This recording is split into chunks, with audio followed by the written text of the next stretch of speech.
do Senhor, explicando a Bíblia comigo, Pastor Carlos.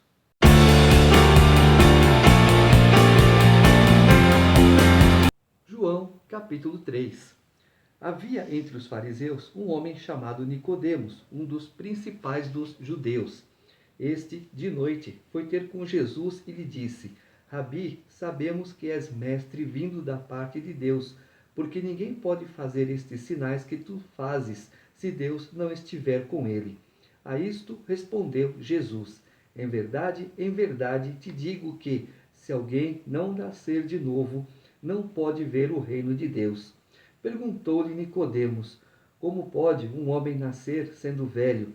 Pode, porventura, voltar ao ventre materno e nascer segunda vez? Respondeu Jesus: em verdade te digo, quem não nascer da água e do Espírito não pode entrar no reino de Deus. O que é nascido da carne é carne, e o que é nascido do Espírito é Espírito. Não te admires de eu te dizer: importa-vos nascer de novo. O vento sopra onde quer, ouves a sua voz, mas não sabes de onde vem, nem para onde vai. Assim é todo o que é nascido do Espírito. Então lhe perguntou Nicodemos: como pode suceder isto?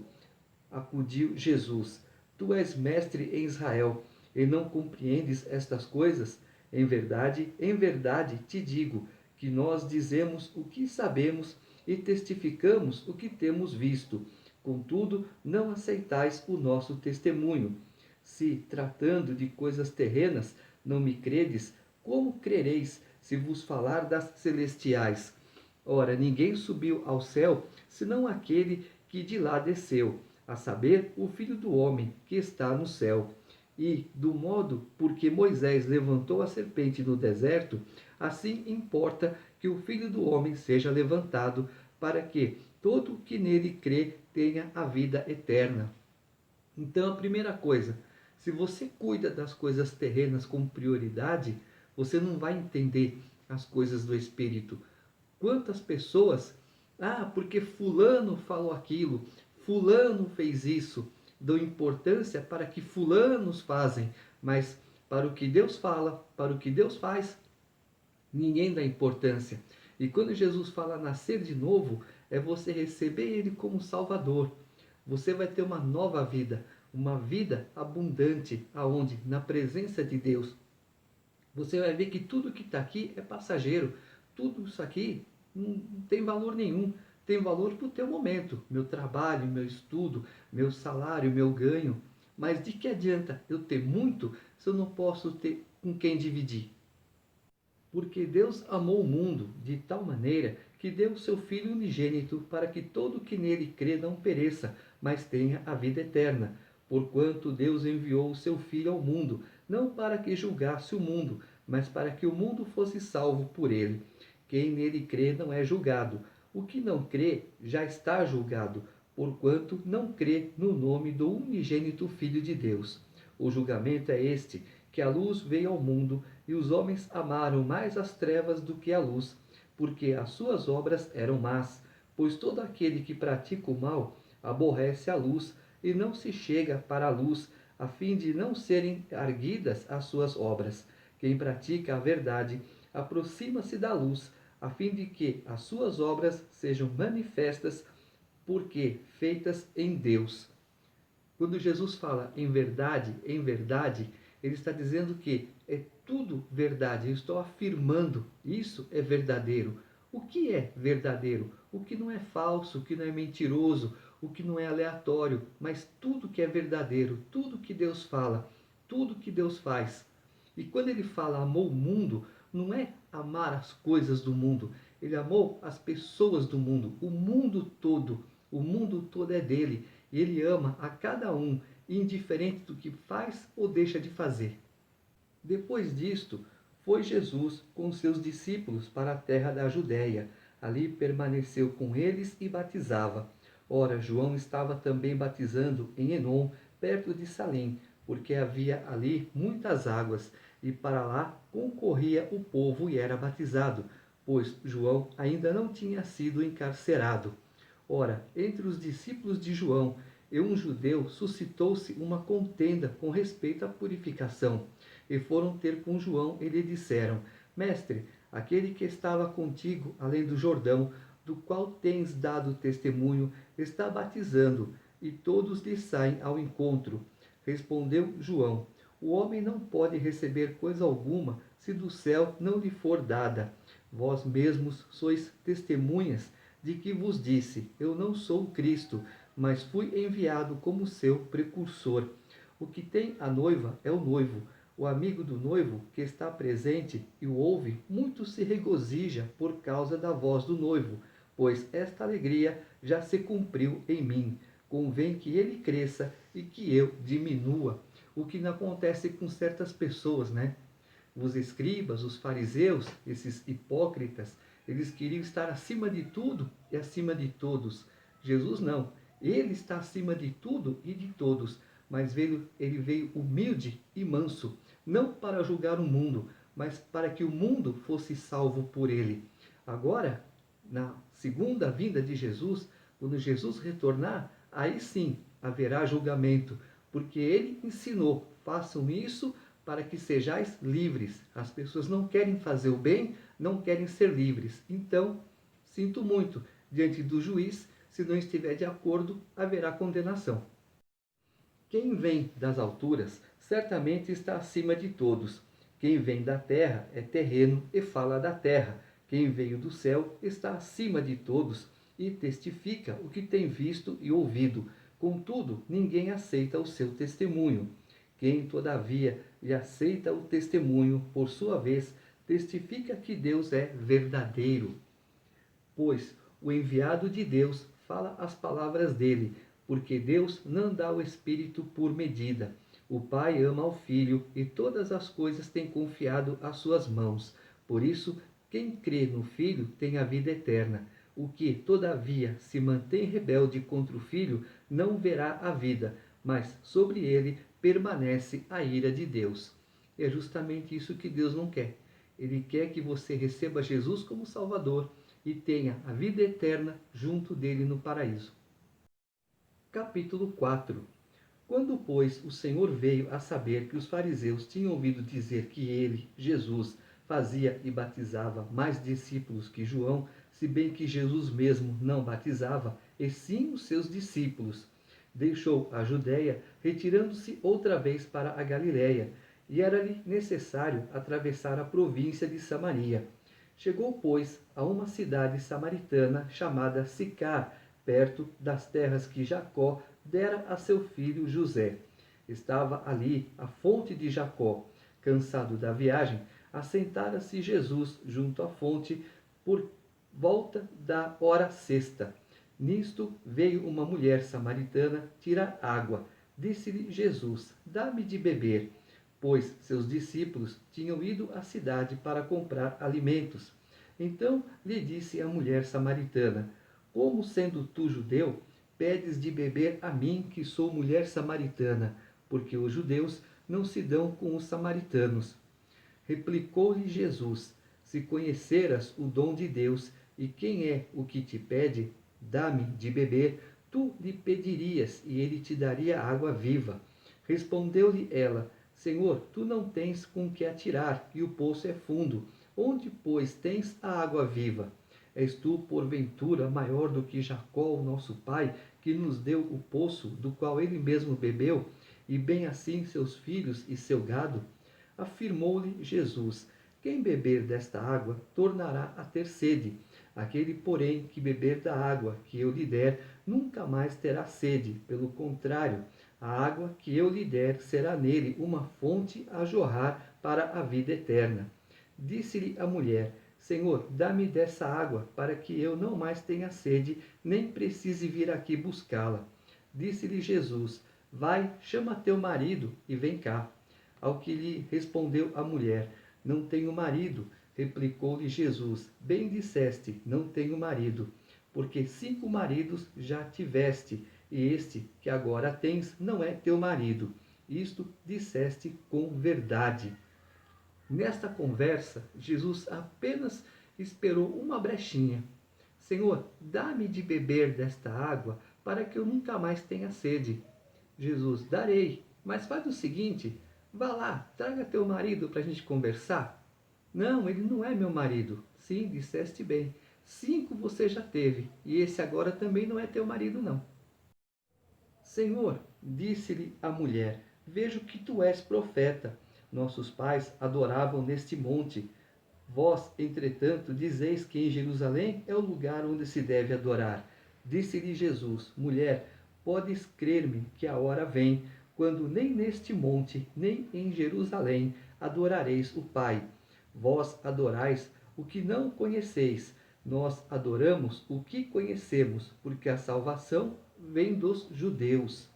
Mas vem a hora, e já chegou, em que os verdadeiros adoradores adorarão o Pai em espírito e em verdade, porque são estes que o Pai procura para seus adoradores. Deus é espírito e importa que os seus adoradores o adorem em espírito e em verdade. Eu sei, respondeu a mulher, que há de vir o Messias chamado Cristo. Quando ele vier, nos anunciará todas as coisas. Disse-lhe Jesus, eu o sou, eu que falo contigo. Neste ponto, chegaram seus discípulos e se admiraram de que estivesse falando com uma mulher. Todavia, nenhum lhe disse, que perguntas? Ou, por que falas com ela? Quanto à mulher, deixou o seu cântaro, foi à cidade e disse àqueles homens, vinde comigo e vede um homem que me disse tudo quanto tenho feito. Será este, porventura, o Cristo? Saíram, pois, da cidade e vieram ter com ele.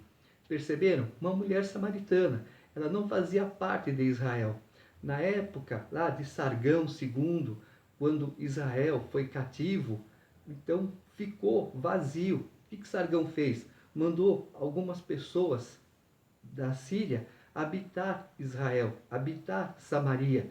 Por isso aquela mistura de Israel de um lado, samaritanos do outro, e eles não se combinavam. Os samaritanos, quando Israel ia bem, eu sou israelita. Quando Israel ia mal, é um povo que não tem nada a ver comigo. Não se davam. Mas essa samaritana, assim como aquela cananeia, ela ouviu falar de Jesus, assim como Raabe ouviu falar de Jesus, assim como Urias também ouviu falar no caso, Raabe não ouviu falar de Jesus. Raabe ouviu falar de que Josué atacaria Jericó, tomaria Jericó, que Jericó seria entregue nas mãos dos judeus. Então, assim como Raabe, Urias se converteram ao judaísmo, essa mulher samaritana, a mulher cananeia, também estava ouvindo de Jesus, sabendo que o Messias viria. Quando Jesus então começou a dizer algumas coisas para ela, ela na hora pegou, então tu és o Messias. Nesse interim, os discípulos lhe rogavam, dizendo, Mestre, come. Mas ele lhes disse, uma comida tenho para comer que vós não conheceis. Diziam então os discípulos uns aos outros, ter-lhe-ia porventura alguém trazido que comer? Disse-lhes Jesus, a minha comida consiste em fazer a vontade daquele que me enviou e realizar a sua obra. Não dizeis vós que ainda há 4 meses até a ceifa? Eu, porém, vos digo, erguei os olhos e vede os campos, pois já branquejam para a ceifa. O ceifeiro recebe desde já a recompensa e entesoura o seu fruto para a vida eterna. E dessarte se alegram tanto o semeador como o ceifeiro, pois no caso é verdadeiro ditado, um é o semeador e o outro é o ceifeiro. Eu vos enviei para ceifar o que não semeastes, outros trabalharam e vós entrastes no seu trabalho.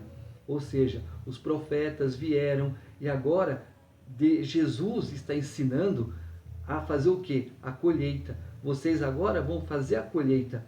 Vocês vão falar de mim. Vocês vão expor o evangelho. E todo aquele que crê em mim, que aceitar o meu sacrifício, esse terá a vida eterna. Muitos samaritanos daquela cidade creram nele, em virtude do testemunho da mulher que anunciara. Ele me disse tudo quanto tenho feito. Vindo, pois, os samaritanos ter com Jesus, pediam-lhe que permanecesse com eles, e ficou ali 2 dias. Muitos outros creram nele por causa da sua palavra e diziam à mulher: já agora não é pelo que disseste que nós cremos, mas porque nós mesmos temos ouvido e sabemos que este é verdadeiramente o Salvador do mundo. Quando você vai à igreja, que você está disposto ou disposta a ouvir as palavras de Jesus, você vai ouvir, você não poderá vê-lo, mas você irá ouvi-lo, tudo que ele tem a dizer para você. E você então vai entender, este é o verdadeiro Salvador do mundo. Passados 2 dias, partiu dali para a Galiléia, porque o mesmo Jesus testemunhou que um profeta não tem honras na sua própria terra. Assim, quando chegou a Galiléia, os galileus o receberam, porque viram todas as coisas que ele fizera em Jerusalém por ocasião da festa, a qual eles também tinham comparecido. Dirigiu-se de novo a Caná da Galiléia, onde da água fizera vinho. Ora, havia um oficial do rei cujo filho estava doente em Cafarnaum.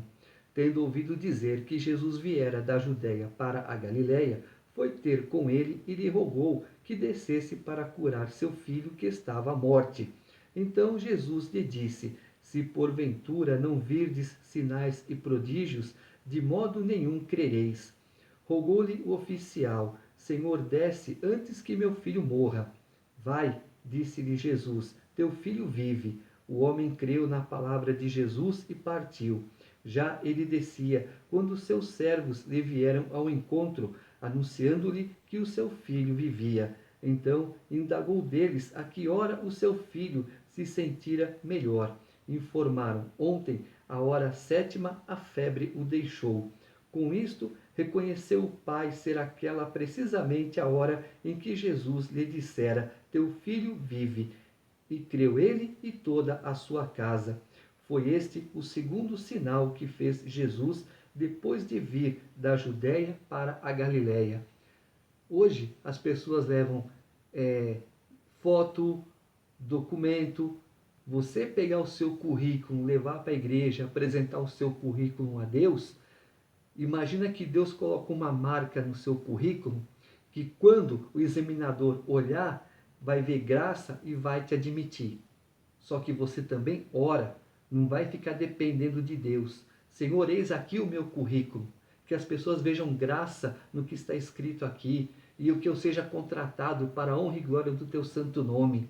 Você vai, testemunha na igreja que você orou a Deus, Deus te abençoou e você adquiriu um emprego, e seja dizimista fiel para que Deus multiplique cada vez mais. Não precisa você levar foto, não precisa você levar documento. Você pode levar documento, apresentar: Senhor, eis aqui a minha carteira de trabalho. Opera um milagre. Senhor, eis aqui está um vale de osso seco, mas o Senhor pode dar vida a esses ossos. Coloca um registro aqui na minha carteira, um emprego digno, um salário justo. E Deus faz. É só você pedir com fé. Deus está pronto para te abençoar. Não precisa. Agora as pessoas só faltam pegar o celular e ficar ligando para Deus. Por que não pega o celular e não liga para Deus também? Viu quanta bobagem? Não precisa de foto porque Deus sabe quem é. Não precisa de roupa. Ah, mas Pedro levou um lenço. Foi uma vez só. Eu já expliquei que para você criar uma doutrina bíblica, você precisa de no mínimo 3 versículos que falam a mesma coisa. Porém, se em algum canto de Gênesis, Apocalipse, um versículo for contra esses 3, então você esquece essa doutrina. Não é válida. Então, foi uma vez só que Pedro, leva meu lenço. De resto, não houve mais isso não. Então, para a tua presença, a tua oração, o teu pensamento em tal pessoa, em tal local, em determinada coisa, Deus sabe. Deus conhece teu pensamento. Deus te conhece.